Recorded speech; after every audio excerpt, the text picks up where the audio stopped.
All right, we got push day. So this is the 3rd week of my mesocycle.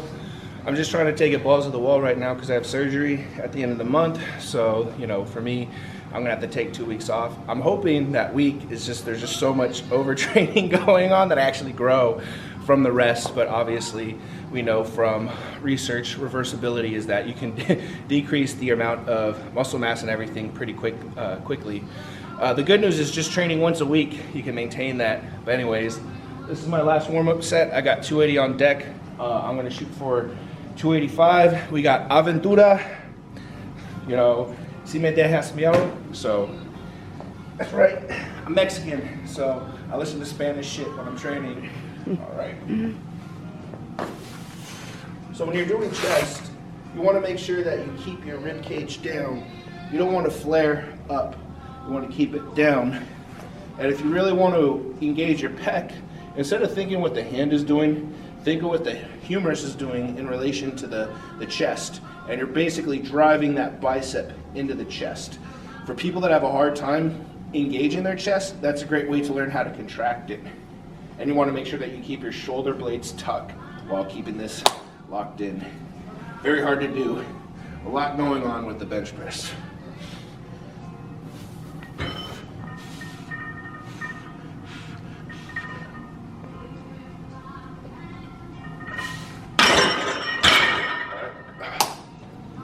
That was pretty easy.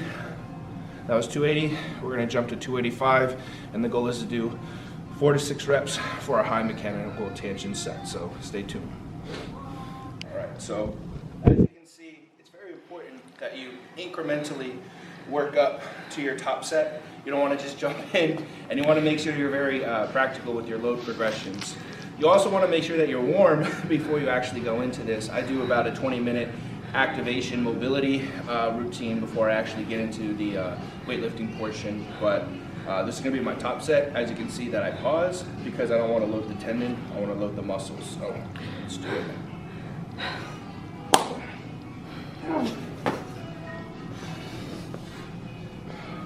Oh, and feel free to jump in if it looks like I'm going to die.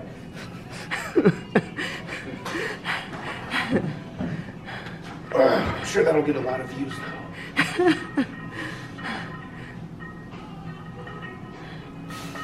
Ah.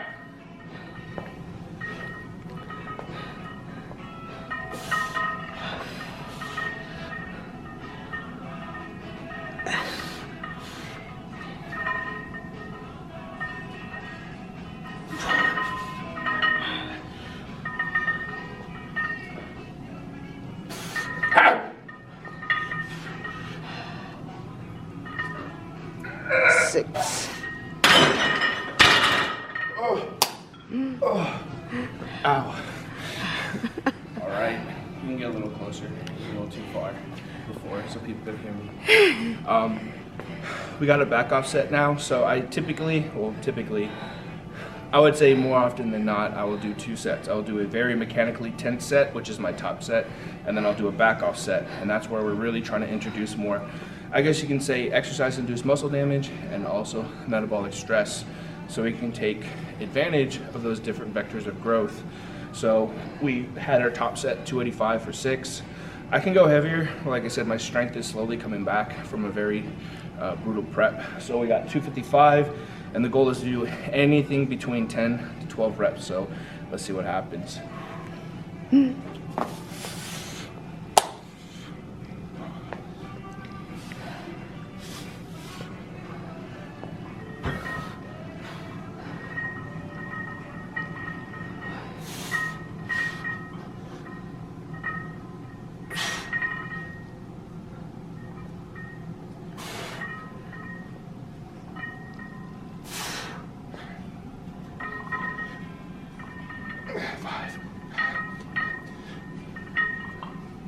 Six, 7, 8, 9.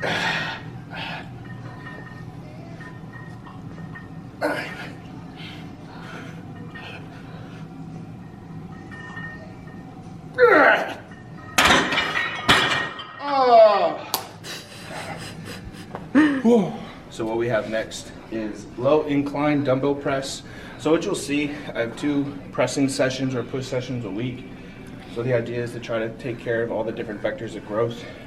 So we're trying to hit the different angles to really develop the chest. The low incline really target that mid part of the pectorals more than anything else. So same thing, this is going to be a top set, and then we'll have a back off set after.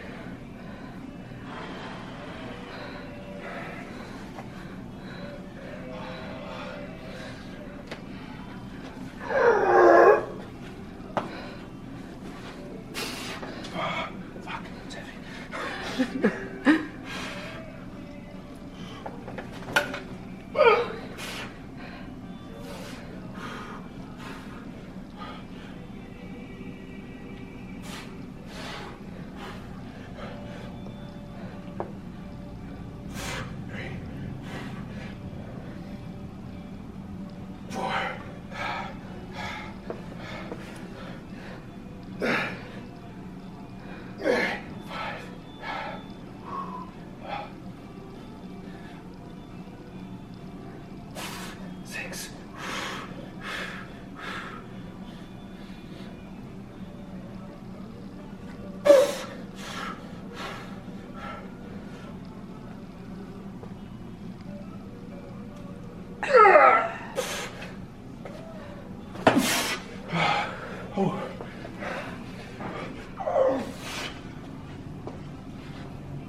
Alright, so now we're on our 3rd chest exercise. We have 5 total, which will give us a total of 10 working sets. You know, the idea really behind the top sets and everything else is we want effective reps. So basically the reps that are going to matter the most and stimulate growth. And that's why it's good to train this way, because if you do like just say 3 sets of 15, you may not get that many effective reps. So doing the mechanical tension and the metabolic sets or back off sets is probably one of the most practical ways to approach this. Not that set training or stage training like that doesn't have its place. Just for hypertrophy, it may not be the most efficient way to approach this. Same thing apply with this. You take the bicep and you basically try to shove it into the lateral portion of the pec.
6.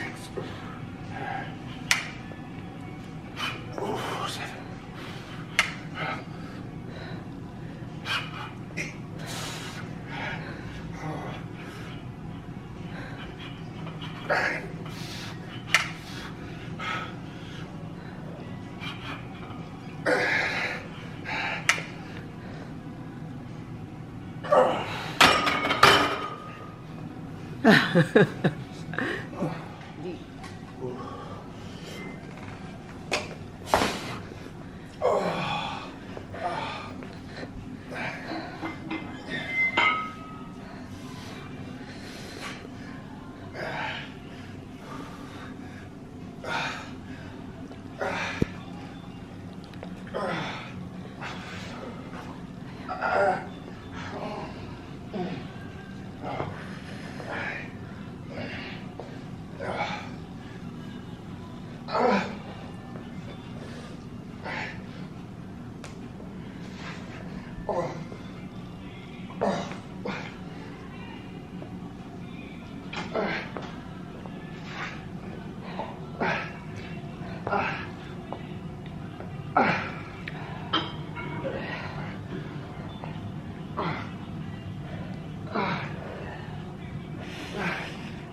8. So we finished all our chest exercises. As you can see, there's 5 of them, 1 mechanically tense set, 1 back off set. So now we're gonna do 2 exercises for the deltoids. Same rules apply, except we're not gonna do any mechanically tense sets, just because, just with the structure of the AC joint and everything else, it's not gonna really tolerate those certain vectors of force at very high magnitudes of load. So we wanna make sure that we're literally just accommodating the structures that we're targeting.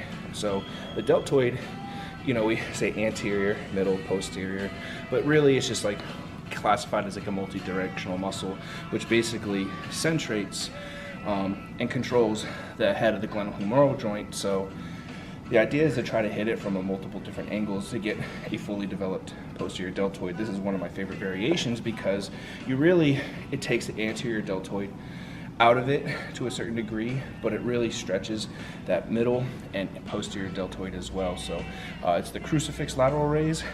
You could also make the bench flat to bias more of that middle region as well. So I'm just doing 2 sets of 12 to 15.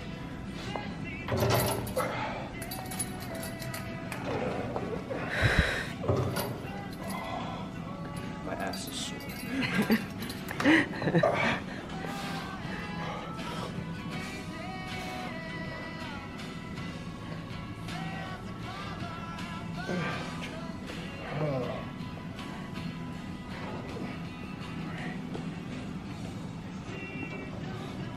4, 5, 6,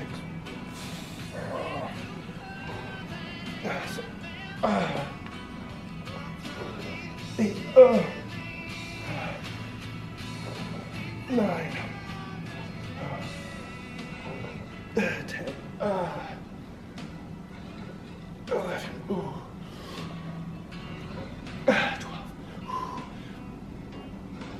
13. Bullshit. So we have, we did crucifix lateral raises, now we're gonna do regular dumbbell lateral raises. So I'm all about efficiency.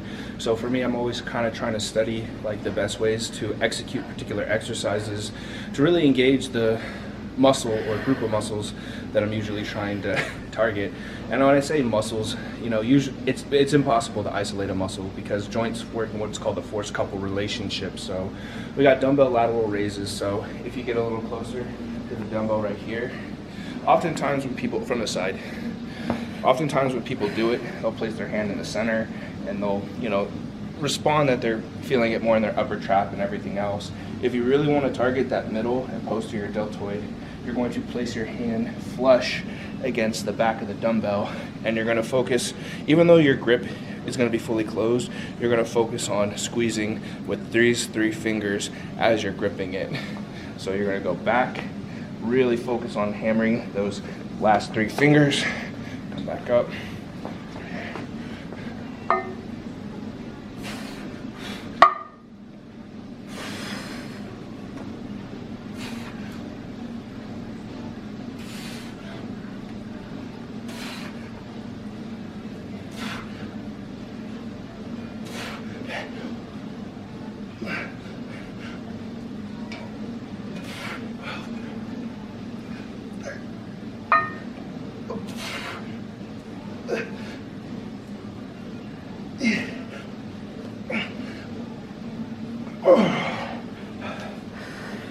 So you can really feel that posterior and middle deltoid.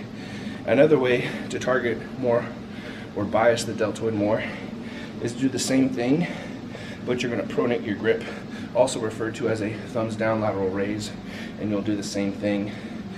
I typically don't come out to the side.